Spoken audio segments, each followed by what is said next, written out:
So welcome to today's presentation about money management for medical school presented by the UNR Med admissions team as well as Nevada Money Mentors. My name is Lindsay Forbes and I'm the Outreach and Recruitment Coordinator for Northern Nevada at UNR Med. And then I'm going to ask Clark to introduce himself. Hello, I'm Clark. I'm the Outreach and Pipeline Program Assistant for UNR Med. So you're going to see Clark in the chat a lot today. Tamara, I know you're on, but I don't know if you're in a place to introduce yourself. Hello, everyone. My name is Tamara Martinez Anderson. I am in commuting right now, but I wanted to listen in. I serve as the Director of Admissions. Great to have you all. And then Dahlia, will you go ahead and introduce yourself? Yeah, hi everyone. My name's Dahlia. I'm a peer mentor with Nevada Money Mentors, and I'll be sharing a little bit with you later on how to budget and save for med school. And then Devin, you want to weigh in? Yeah, I'm Devin. I'm also a peer mentor for Nevada Money Mentors, and I'm going to be assisting Dahlia on her presentation about budgeting and saving. Perfect. And then we'll round it out with Muna. Muna is one of our medical students on the call, and she's just going to introduce herself and give a little summary about where she was in terms of money management going into med school, anything she wished she would have known. Yep, so I'm Muna. As she said, I'm a fourth year medical student. So I'm in my last year of medical school. So I've kind of perfected the budgeting this far, so far. I'm going into internal medicine. I went to UNLV for undergrad. Do you want me to start sharing my trips and picks now or later? Yeah, if you want to share a couple of things now, that'd be great. Okay, yeah, so budgeting was really kind of key.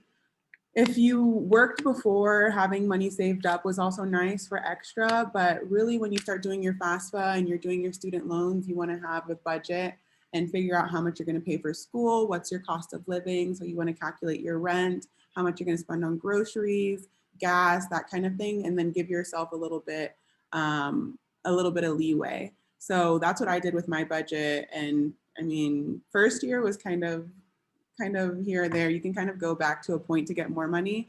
And then now I've kind of perfected like what I'm going to spend my money on and that kind of stuff. And we'll touch more later about the different strategies she used. But can I just ask, were you budgeting before med school, or was that a skill that you learned in your first year? No, I wasn't really budgeting before med school. I lived at home, so I didn't have to worry about rent or groceries or really anything. And I was working, so I also had just money coming in. So I wasn't really diligent on my amount that I was spending every month because I knew I wasn't going to exceed how much my expenses were, because I didn't really have a lot of expenses before med school. But then I moved up to Reno and then I'm living on my own and there's tuition and everything like that. So it was an adjustment. Awesome. So today's presentation, essentially, for the first half, UNR Med is going to be sharing some specific information related to the financial obligation and costs associated with attending medical school. The second half will be with the Nevada Money Mentors, talking about budgeting as well as building some good financial habits now before you start med school. And then lastly, we'll move into some questions for UNR Med, for Nevada Money Mentors, for Muna specifically. And we hope that at the end of this, you feel more confident in your ability to manage money and be aware of the costs associated. So the first question that a lot of people have is, how much does UNR Med cost? And unfortunately, it's kind of a vague answer. And a lot of it just depends. It depends on your residency status. It depends on experiences you take, such as away rotations, additional research, trips. It depends on your lifestyle choices. Do you live with a roommate? Do you make your lunch every day? Do you bring your coffee instead of going to Pathways? Do you make the time to apply to those external scholarships every year? And so a lot of it comes down to choices. And Muna, would you like to add anything in terms of how choices impact your budget? Yeah, so you need to be really diligent. For some of my classmates, coffee was like a daily thing. I didn't drink any coffee, so I didn't worry about that. But yeah, going to Pathways and getting a coffee every day, like you don't think about it, but when you're not working, it adds up. So you kind of have to figure out how much do you want to spend a week on like going out.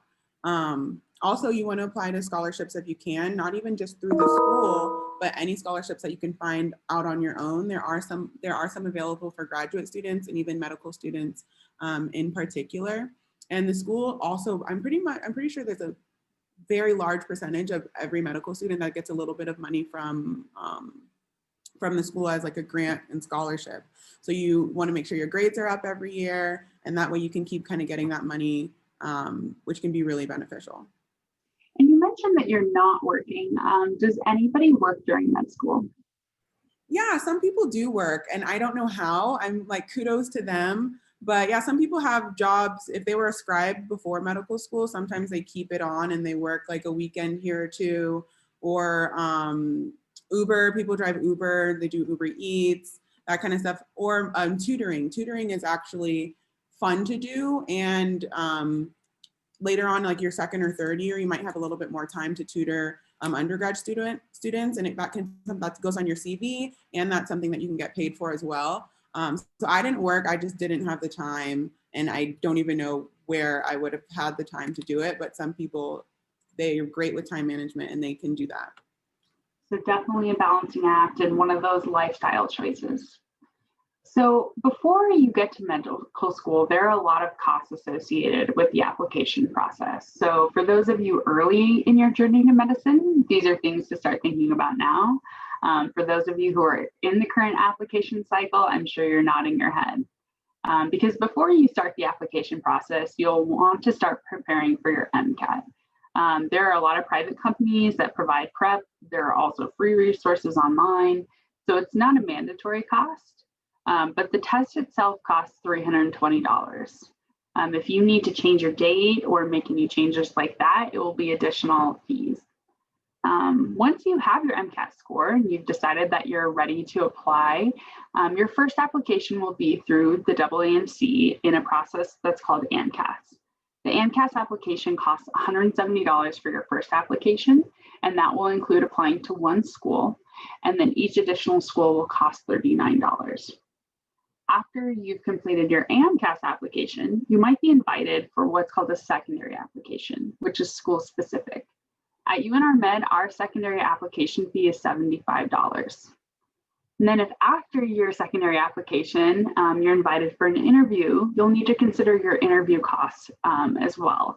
And again, this is something that varies for everyone. For example, this year, our interviews are online, so there is essentially no cost associated. But during normal years, you may need to consider the cost of flying to an interview or a hotel for the 2-day process. And then after you're interviewed, if you're admitted, you'll be invited to what's called Second Look, which is a more in-depth weekend with tours, presentations with faculty, some class bonding. And at UNR Med, we do provide travel stipends for admitted students, but it doesn't usually cover all of the costs associated. So I know these costs can feel really overwhelming, but the earlier you can plan for them, the better off you'll be. Additionally, I really want to make sure that everyone is aware of the AAMC's Fee Assistance Program. They also call it just FAP. And so Clark shared those links in the chat. But this is a program for students with lower socioeconomic status that can help with MCAT prep costs. It also provides a reduced MCAT fee down to $130 from that $320. It also provides a waiver for the AMCAS fee and school fees up to 20 schools. If you're approved for FAP, UNR Med will also waive your secondary fee, so that's $75. And this is a program that everyone should check out. They should check the eligibility because it did change this year. You can apply once per calendar year, but you can be approved up to 5 times in your lifetime to participate in this program. So once you're accepted to medical school, you'll start to have in-depth conversations about your loan eligibility with our Assistant Director of Financial Aid, Leonard Walker. Each year, UNR Med determines what's called a cost of attendance, or a COA, for the average student at their medical school. The COA will largely determine how much financial aid students have access to during the given year. There are some forms that students can fill out to adjust their COA, which is like a reporting changes form, a budget revision request, or a childcare budget increase. And again, those unique situations can be discussed with the Assistant Director of Financial Aid upon admittance. And Clark will share in the chat document about the COA. And then Alexandra shared that a lot of test prep companies will give reduced rates if you have that from AANC. So that's a good thing to know about too. So this slide gives you an idea of how we determine the cost of attendance for in-state students. You'll notice that the amount is different across the different years of med school. And that's mainly because of the various fees associated with different exams and fees across the different years. Additionally, you can expect that the cost of living will go up from year to year. So again, this is always adjusting. And this information is available on our financial aid website.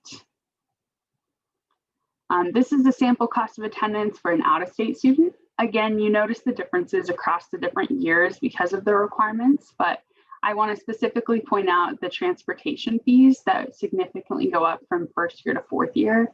And this is to account for travel to residency interviews, which we're going to talk about a little bit later. So I would just like to bring one thing to your attention regarding in-state versus out-of-state for tuition purposes. So if you graduate from an NC institution, you will be considered, with a bachelor's, you will be considered in-state for the application purposes, which gives certain advantages when it comes to the criteria used.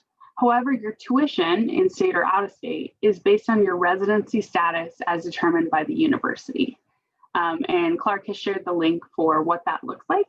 So this is really important for those of you who maybe are attending an NC institution currently through WUI, considering UNR Med. So you want to look into your options for Nevada residency for tuition purposes sooner rather than later.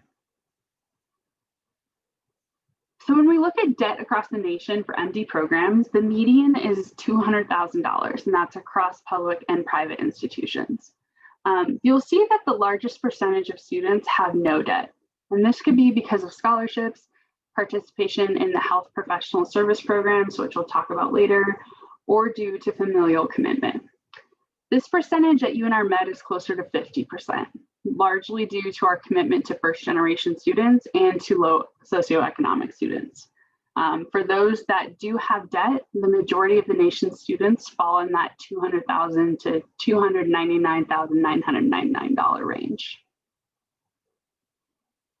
But as Muna kind of alluded to earlier, at UNR Med, 92.4% of our students receive institutional scholarships or grants. So that's the kind of aid that you don't have to pay back. The only students who do not receive scholarships or grants are students who don't apply for them. So you do have to fill out an application every year. For our incoming class of 2025, the minimum scholarship for students who apply will be around $6,000, and that's the minimum. Like I mentioned earlier, about 85% of our students are graduating with educational debt, which is higher than the national average. But while more of our students are taking on debt, they're taking on less debt than the national average. So the mean medical debt for the class of 2019 was $201,490 across public and private institutions. That number only looks at people who actually have debt and excludes that close to 30% who had no debt to begin with. Compared to UNR Med, when we look at that same population, so that 85% of our students, we average closer to $175,000 in debt. In a 2017 study, UNR Med was ranked 13th for the most affordable medical schools according to USA Today. The study looked at annual tuition costs, the average indebtedness of students at graduation, and the percentage of borrowers receiving institutional aid. So UNR Med really strives for financial transparency for students. So we've provided a breakdown of our fees on our website and which year each fee applies to. While some of these fees can be waived, such as health insurance, if you're on your parents' or spouse's health insurance and you fill out a waiver, the majority of these fees are mandatory. And again, you can explore them on that website that was shared earlier. There are some additional costs, though, that you need to consider, especially in your fourth year, that might not be listed on that chart, including away rotations. Muna, can you explain for us what an away rotation is? Yeah, so during your fourth year of medical school, you are allowed to go to a different medical school, different medical program, and do a rotation at their university. So you would be a visiting student. So this, you're now wondering cost of accommodation. So you have to fly out there. Rotations are usually a month. So you're going to need a place to stay for about a month. There are programs, however, that will pay for you to come. You just have to apply. So one of the programs I was looking at was canceled, but like Penn State, for example, they offer housing, and some of them also offer a stipend. So that stipend may pay for your food while you're there, your cost of transportation while you're there. So things can become affordable, but you're also worrying like, okay, if I'm paying rent here, like I still have to pay rent back at home. So you need to budget it accordingly before you agree to go to away rotation and you're kind of stuck. And so that's something to consider, that there are options. You have to look at them in advance, but we recommend that depending on the location and the cost of living, that you budget anywhere between $1,000 and $5,000 per away rotation. Additionally, in your fourth year, you'll be applying for residencies, which is a process Muna, I think she said she just finished. So the average student applies across the nation to 36 programs and ends up interviewing at 12. And we know this is going to look different this year because of virtual interviews, but generally students spend between $1,000 and $5,000 on residency application interviews. And this varies with specialty, as we'll show on our next slide. The more competitive the specialty, the more you should plan to spend. Some students also end up taking out loans for relocation costs associated with their residency, but this is only about 5% of students nationally, and something that you should consider ahead of time. So this is an image from the American Medical Association giving you an idea of the different costs associated with different specialties. So it's something to consider as you get closer to those third and fourth years of medical school to really think about your decision and make sure that you're budgeting and requesting money appropriately. So we know that conversation can be a bit daunting. We know it's hard to picture what $175,000 in debt looks like. So we want to spend a few minutes talking about some options that can reduce your debt or costs. So the first program we want to talk about is the Health Professions Scholarship Program, also referred to as the HPSP. This is an option available through the Armed Forces as a way to pay for medical school. We know this isn't a great option for everyone, but the HPSP generally pays for all of the tuition and fees associated with medical school, including licensing exams, books, etc. Additionally, some programs provide signing bonuses and a monthly living stipend. In exchange, students commit to a contract with that branch of the armed forces for a specific amount of time. Depending on the program, this can be as few as 3 years up to 8 years. And if you're interested in discussing this further, let me know. Clark shared my email in the chat, and I can connect you with some of the HPSP recruiters in the area. Additionally, there are a number of different options for people who are interested in loan forgiveness programs. The first I want to talk about is the Nevada Health Services Corp.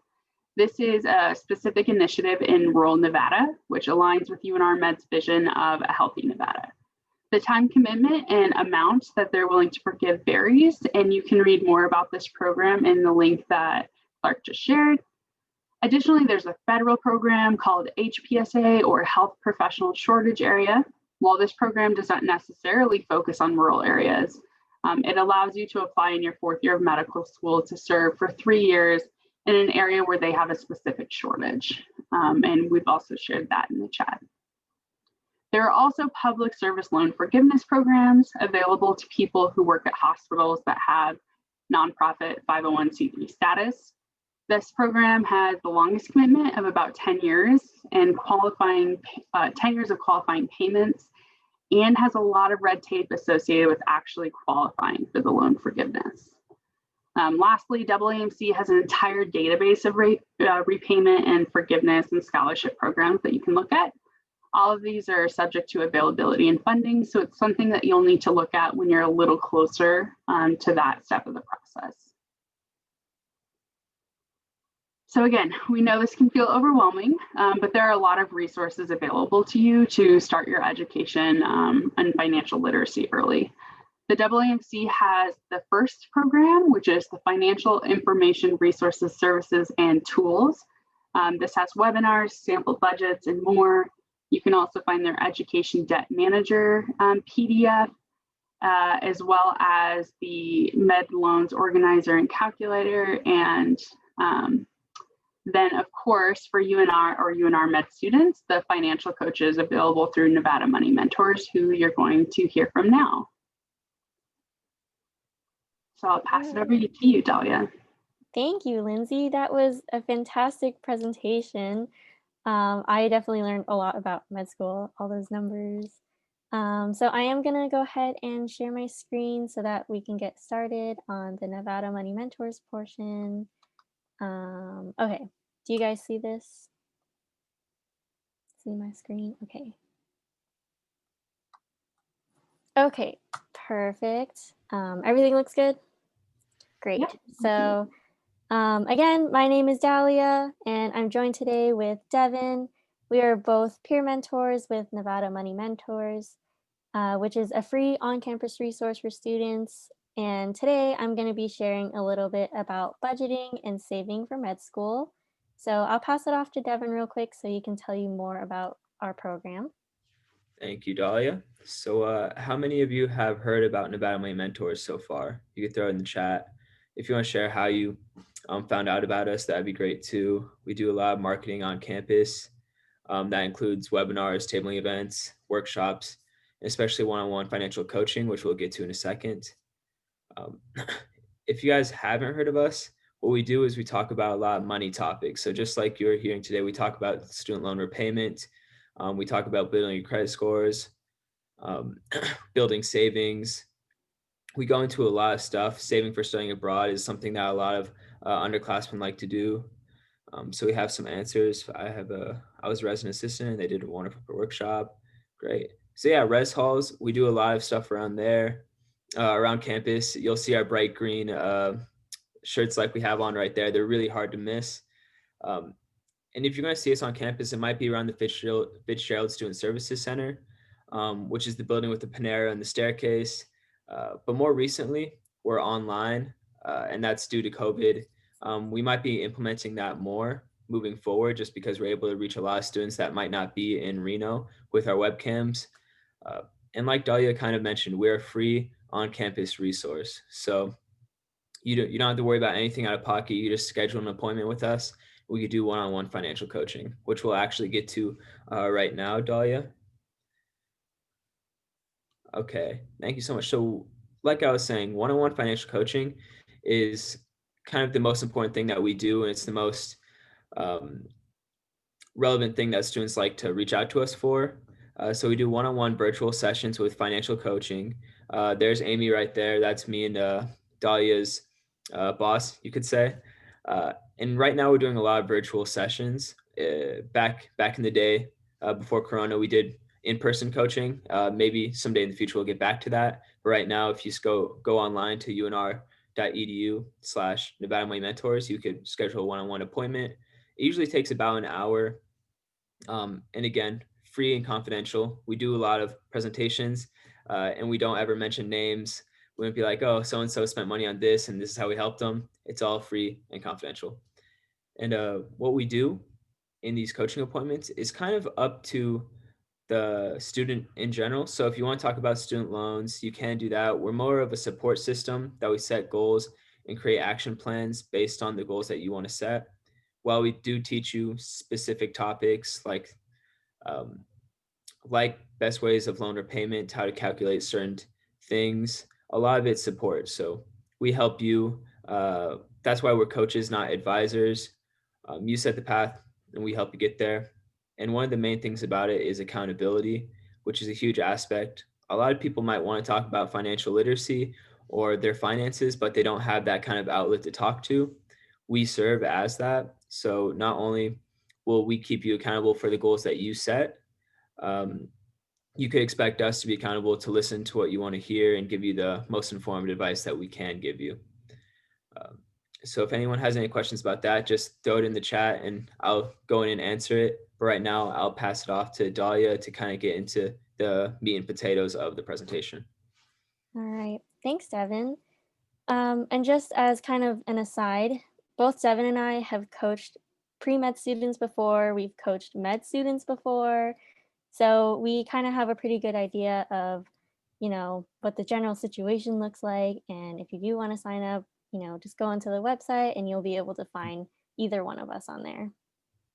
Yep.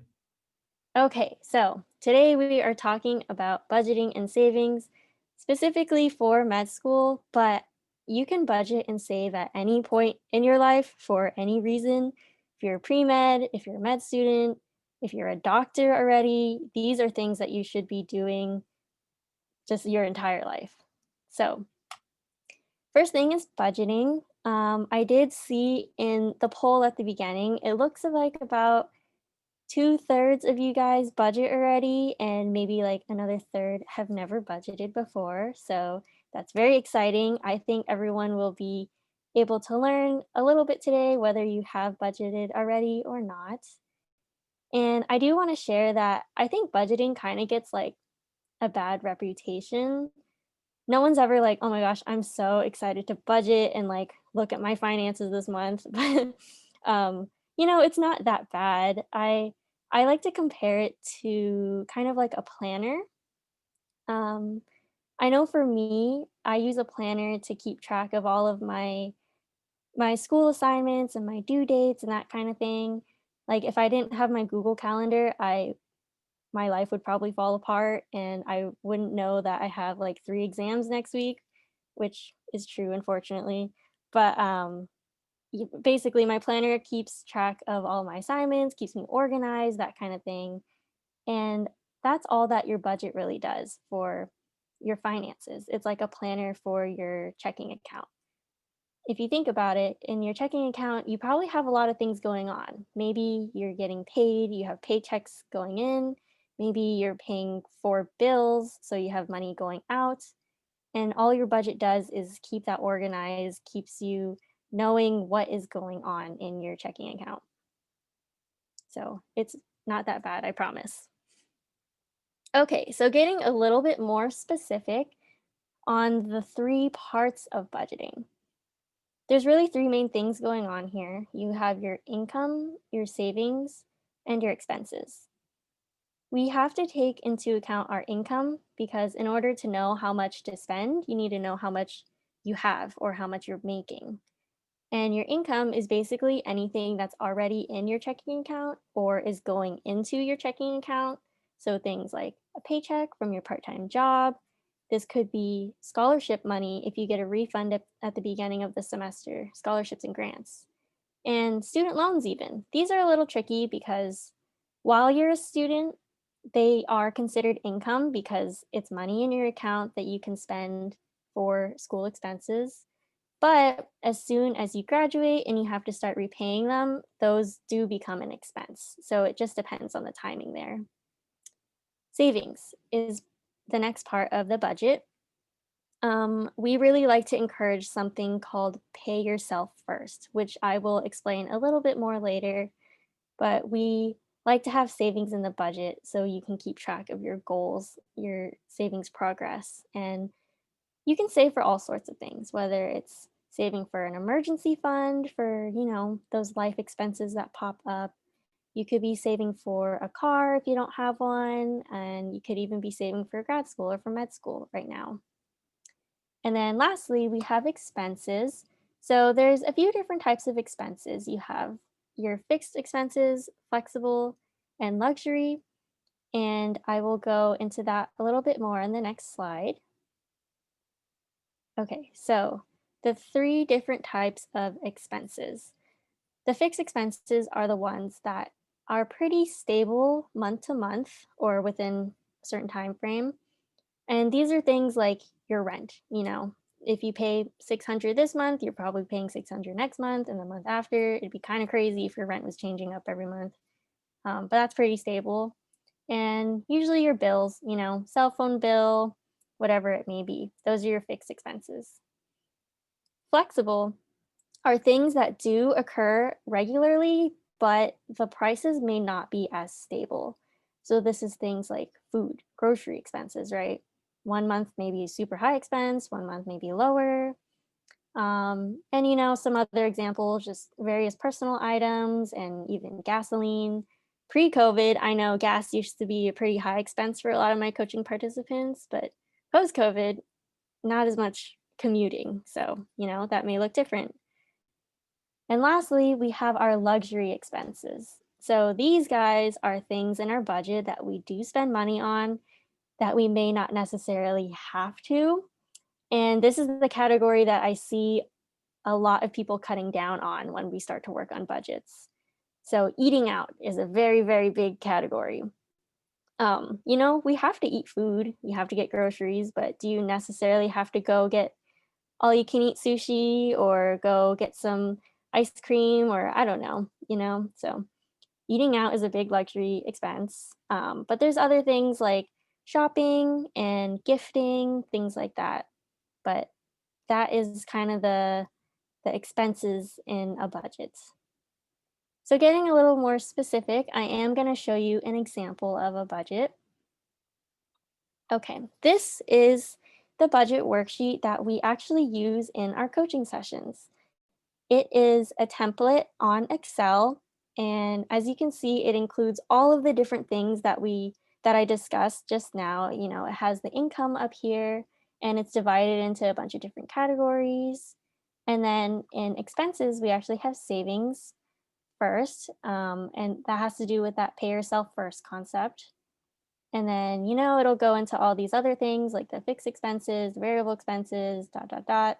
And at the very end, we have a little thing to evaluate if you have a positive net amount at the end, if you are spending less than you're making in a certain time frame. And, you know, we really make this budget personal to you and change up the categories to your needs, because personal finance is personal. My budget is going to look very different from Lindsay's budget. It's going to look very different from Devin's budget. So we really like to go in here and change up the categories to your needs. Another example is that AAMC budget worksheet that Clark put into the chat. So if you guys want to take a look at that one, it's pretty similar, is divided up into all the different categories. But, you know, as long as you understand the basic parts, the income versus the expenses, you could really use whatever works best for you. I do have another example here, and it may not be exactly reflective of like a student's budget, because as you can see, this person here has like rental income. Like I don't have a rental property, but it gets the point across. You kind of look at your income versus your expenses. This is actually a budget in Mint. It's an app that's really, really popular.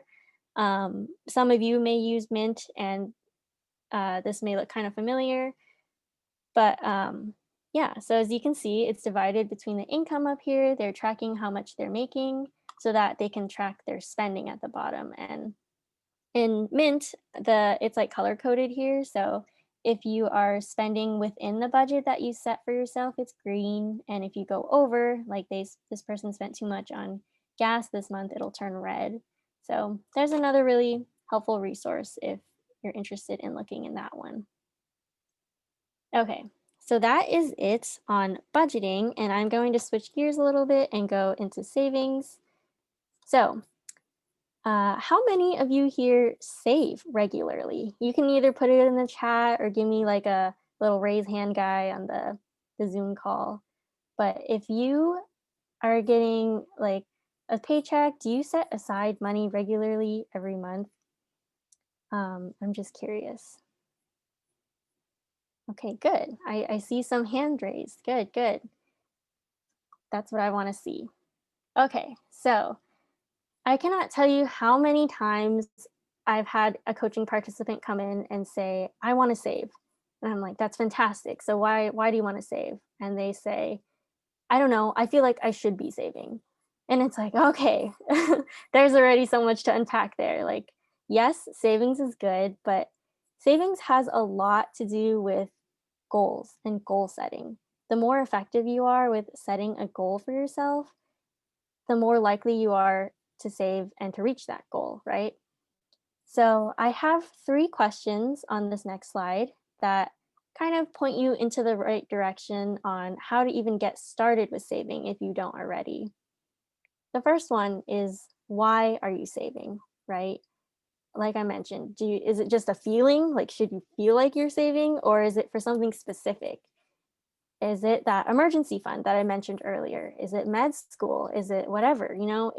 It's really up to you. What are your priorities in life? What do you feel like you should save for?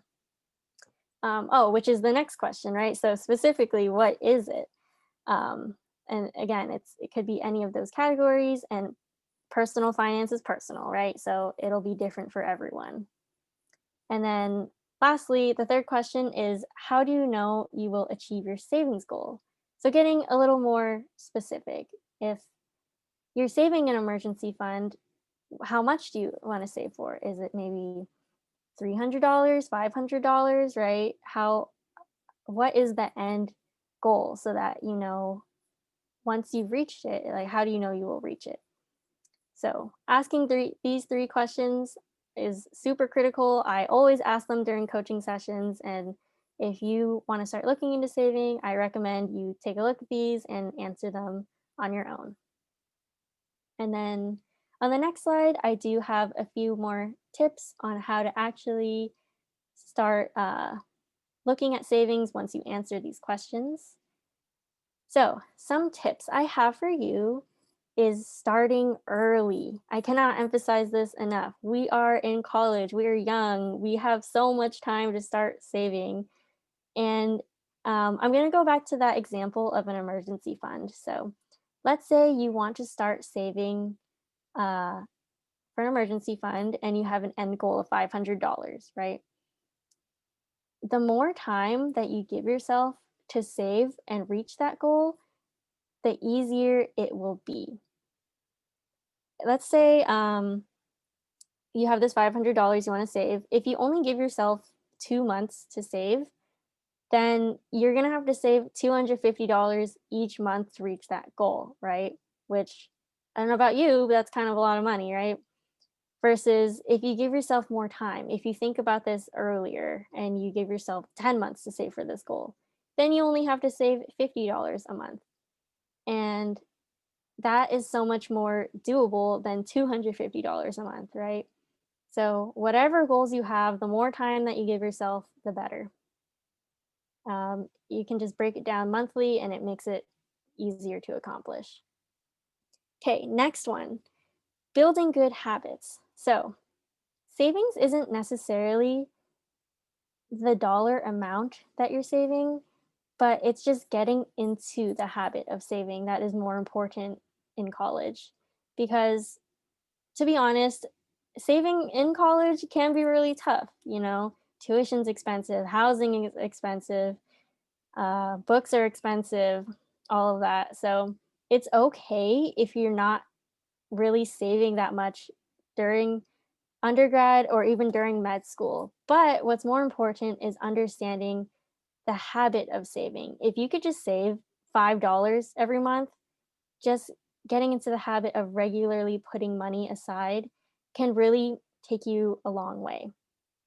Because I see that usually in college, if you build a habit and practice being a good saver, it carries into your life later on. When you become a doctor and you have lots of money, then you can carry that habit and keep saving. Versus if you're in college and you practice being a good spender, then more likely than not, when you're a doctor, you'll probably still be a very good spender.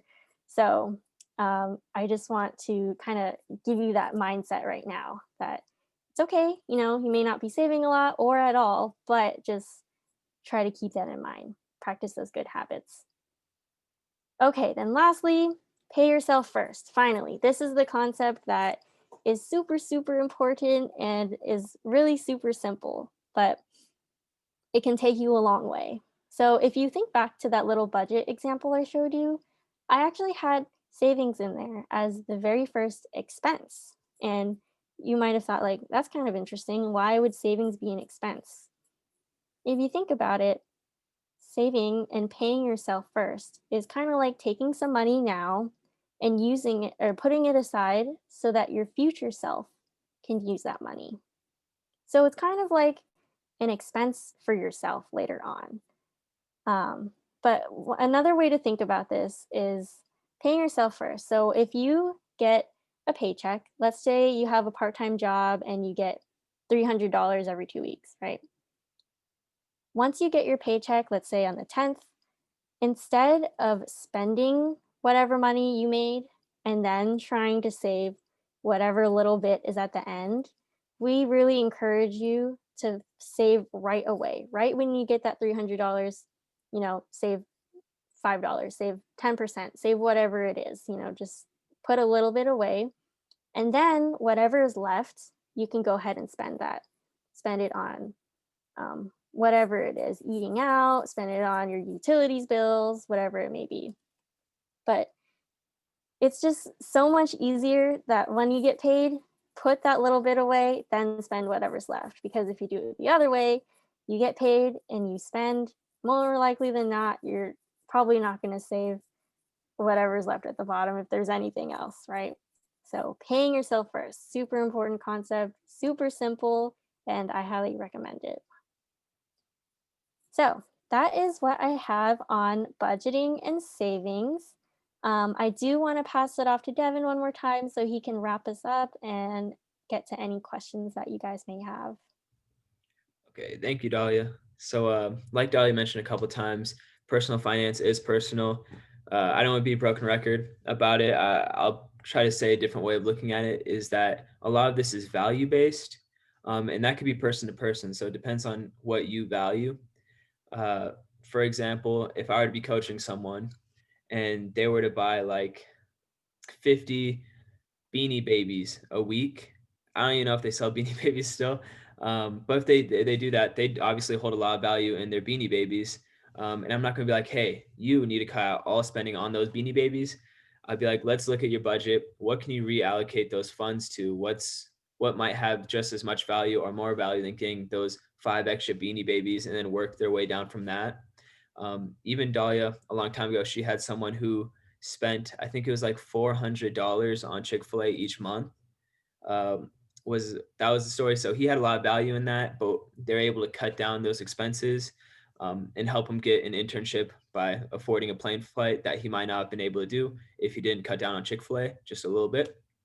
And even though we say personal finance is personal, we want to emphasize that budgeting works and it's proven, and having what me and Dahlia call a mental budget is not as reliable as a budget as you might think. So a lot of people be like, oh, I think like I only have this much money left, so I'm not going to spend it here, or I know that I spent this much money, so I'm not going to spend it anymore. It helps a lot more if you just put a pen to paper or you type it into an Excel what exactly is going on, so you know exactly where to allocate your time if it's for a different income, or where to take out money if it's going to a certain expense that's not really necessary. And then lastly, this one's kind of heartfelt. You are not alone. We are here to help. So obviously you might not have some friends that you're like, hey, just so you know, I spent $40 on Beanie Babies. But we are here to help if you need that. Just schedule an appointment with us. And it's fully confidential. And there's a lot of great resources. Maybe just look online if you have any questions.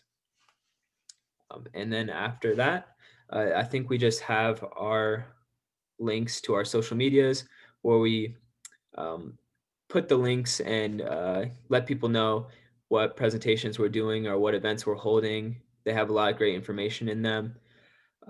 So thank you guys for hearing us out. If you have any questions, just let us know. Thank you, Dahlia and Devin. And at this point, I really do want to open it up for questions for anyone.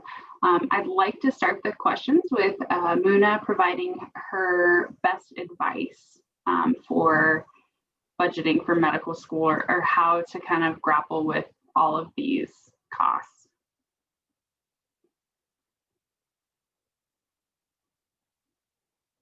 Muna, whenever you're ready. Okay, I thought we were waiting for a question. But yeah, so I guess my advice would be to figure out how much you need to survive. So even if you do get scholarships, even if you do get financial help from the family, you want to know, what is my yearly budget, or if you want to break it down per semester, whichever is best for you. But you want to figure out, what exactly do I need? How much do I want to spend a month? So Mint is a really great app. I don't use it, but I've heard a lot of people that do, a lot of my classmates. I kind of do it differently. I just figured how much I need to spend a month and make sure that I'm kind of within that. It's a little bit looser, but it works for me. If you have time to work doing tutoring, or if you have a free weekend and you want to drive, having extra cash in your pocket is like a kind of a stress reliever. And don't forget to fill out scholarships and grants. Like the form that we fill out to get the grants from the school, it's really simple. And if you're kind of doing yourself a disservice if you don't. Even through undergraduate school, there's so many scholarships available online. If you just Google scholarships available for whatever year you're in, that is take advantage of those opportunities. You may be applying to so many, writing papers. You may not get all of them, but one is better than none. So I would take advantage of those opportunities as well. And we have a really great staff here at the medical school that helps you with budgeting. She mentioned his name, Leonard. He's like really fantastic. He helps with budgeting. He also helps with your financial aid and making sure that everything's in order so that you can get the kind of the best help for you. So someone asked, would you recommend having a job while in medical school, especially if your family can't help you pay for it? And do you have any recommendations on like the kind of jobs that people should have? I know you've touched a little bit on the flexibility of Uber. Yeah, I mean, I couldn't have a job, so I can't recommend something that I wouldn't do. For me, medical school was stressful enough. Having a job on my plate during first and second year would have just been way too much for me, unless it was something like Ubering on the weekend, or like that after an exam, or tutoring after an exam. But kind of tutoring isn't really on your own schedule, so it's kind of hard. But yeah, I wouldn't recommend it. And people talk about the money for medical school, but you realize, when you get through medical school, you're going to be making enough money to pay off your student loans. There are multiple programs out there that do loan forgiveness. I don't really think about the debt or however much we have to pay back, because I know that it's going to get paid back. You're going to be a physician, you'll be able to afford it. Let's see, did I have any room? No, I guess so. I had a lot of family help as well, so my situation's a little bit different. So I guess I did have room for luxury expenses, such as like going out, traveling. But you make room for things that you want. So if you want to go travel that weekend, then maybe you don't go out for the last month. You don't go to dinner with your classmates, or you kind of take money away here so that you can move it somewhere else. So there's certain things that that you just have to figure out. If I want to do this, I may have to cut back somewhere else. And Muna, I know that you did an international experience through your global health scholarly concentration. Can you talk about like if you did any budgeting for that, or kind of what the costs associated were? Yeah, so with the global health scholarly concentration, it's expensive. You're gonna want to raise like at least $2,000. It's a thing that UNR has been doing every year. So lots of physicians in the community will contribute and they'll donate and help your fund. I think it was maybe around like 10 students. So physicians around donated money, and it wasn't an issue for people to go. As well, you can ask your friends, put it on your Facebook, ask your family, I'm doing this mission in South America or wherever you want to go. And usually people are willing and open to help.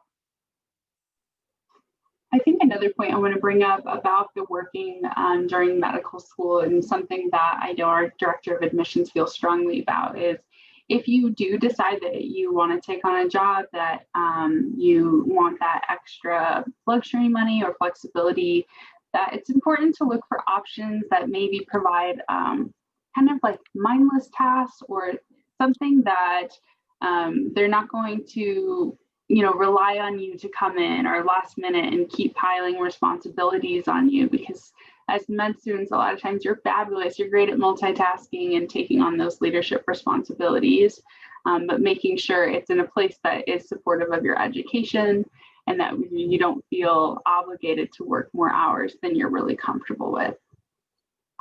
Some students want to know, should a typical student start applying for scholarships for medical school senior year of undergrad, the first year of med school? So if you're applying as a medical student, you would need admission. Depends on when you get admitted. So maybe while you're applying for med school, you have a list of scholarships that you want to apply for. And because some of the requirements are you must be a medical student. So you need your application you need your acceptance letter in order to apply for some. Then when you're through medical school, you'll find some that are for first year medical students up until the 4th year. In undergraduate, there's some that are specifically for undergraduate students. Doesn't really matter where you are in the process.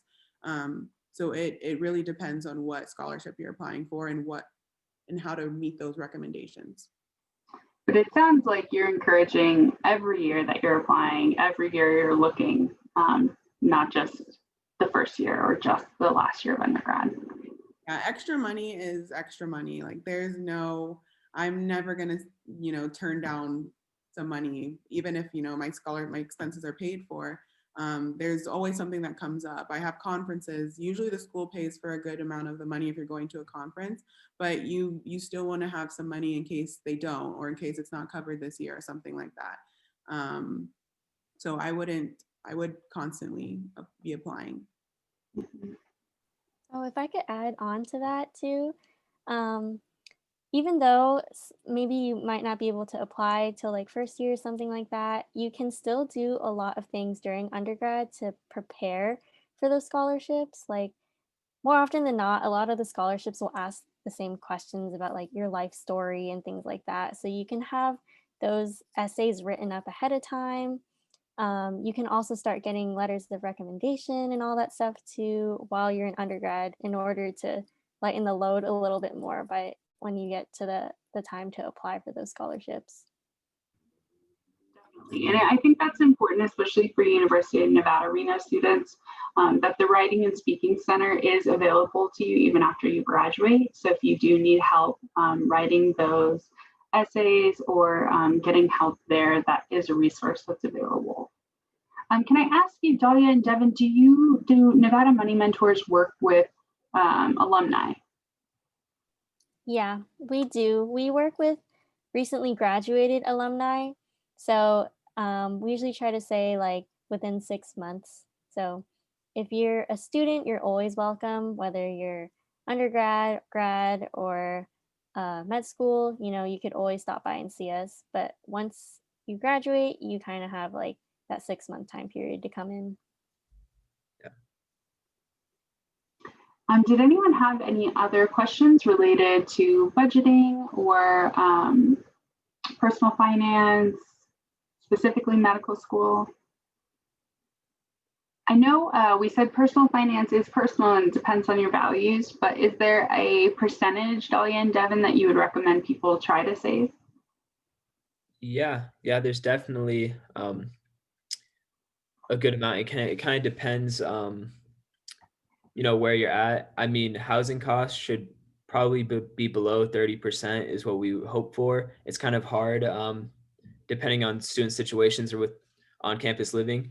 And then having luxury expenses below 20% is really good.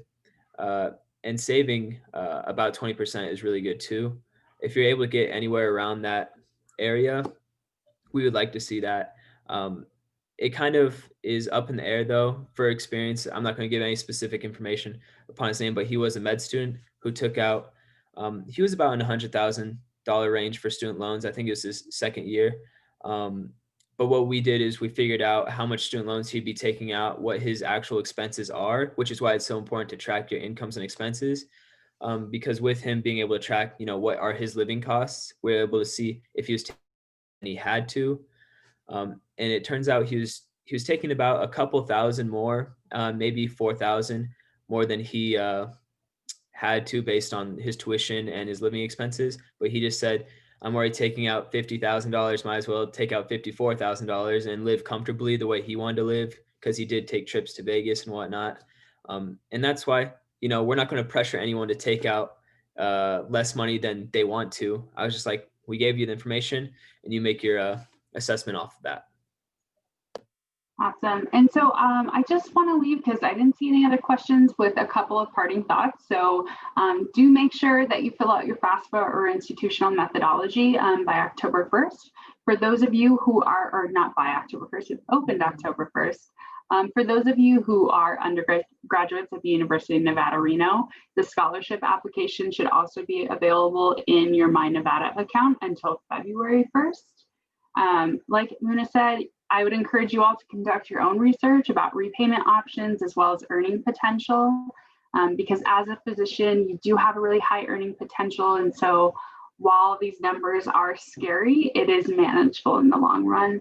I would encourage you to start budgeting now and working with Nevada Money Mentors, or if you're graduated or from another institution, maybe a financial coach. And then I'll also plug our social media. You can follow us on Instagram at UNR Med Future Doctors. For more tips and just kind of our upcoming workshops. I will be following up with an email with some of the resources that we shared throughout this presentation, as well as some of the documents that people had trouble opening and the recording for this presentation. So thank you all. There's one more, so a couple of last minute questions, I guess. Do you need to build up your credit in order to get loans for medical school? Muna, do you want to weigh in? I know Leonard talks about credit a lot. I honestly have no idea because I don't pay attention to that. But yeah, I don't know. First resources, it'll talk a lot about making sure that you're checking your credit score, making sure that your credit score is accurate, and if there's anything on your reports. It is important that you're at least aware of it, and it can affect the loans that you might be eligible for. Tamara, I see that you unmuted. Did you want to add something? Sure, this is Tamara. I can add to that a little bit. So initially you'll apply for federal loans. Those will be available to you without a credit check. However, in most cases, those students who are borrowing to pay for medical school will also need to acquire some Grad Plus loans. So these Grad Plus loans are educational loans. The interest rate is better than private loans, but they will check your credit. And so it is important at this stage to begin subscribe to one of the credit check organizations so you can keep an eye on that. We always will advise you before you start applying for Grad Plus loans to about 6 to 8 months out, begin looking at that credit score, make sure it's accurate. It is not unheard of for someone else to purchase things and for it to end up on your credit score. And so it's really important to start following that probably anytime now. If you're a college student, make a point to look at that. You can make corrections to that. So if you happen to see that there's something on that report that you say, no, that's not me, then start working on that right now. It will be important long-term to acquire those Grad Plus loans. And then the last question, is there any suggested investment plans to provide savings wealth during med school, like CDs? I think that would probably be something that you would need to evaluate maybe in a one-on-one coaching session, unless Devin or Dahlia, you have anything to weigh in on. Yeah, so yeah, I could add on to that. And I'm actually going to. Oh, you muted yourself, Devin. I actually put a link to studentaid.gov referring to the previous question, just because there you'll get a really good estimate on what a federal student loan might look like for med school. And there's good calculations to see how much you might be spending based off the interest rate you get. Secondly, for the investment question, Nevada Money Mentors doesn't do any specific investment advice. As far as CDs go and saving wealth, I don't technically I wouldn't suggest someone get a CD just because it's less liquid, because there's an expiration date when it comes to it. A certificate of deposit is what it is. So it'll be up to a year and then your money's basically locked in there. So if you need money fast, like you have an emergency, I wouldn't put it on that, even though it has a higher interest rate than a normal savings account.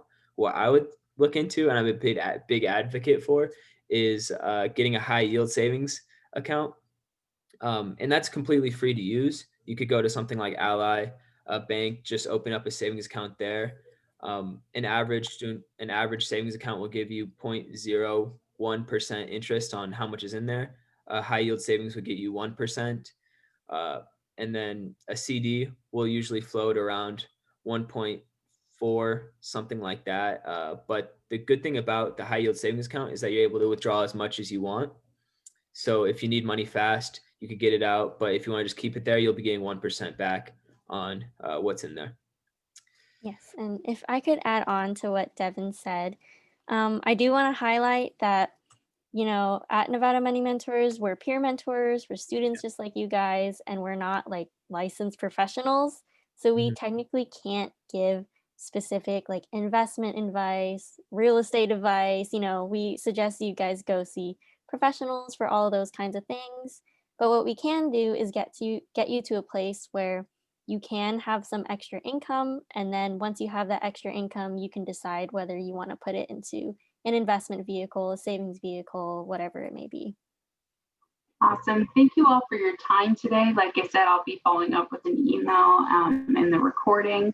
And then as always, if you have questions, feel free to reach out to Nevada Money Mentors, or you can email me directly too, and I'm happy to connect you. So thank you for your time.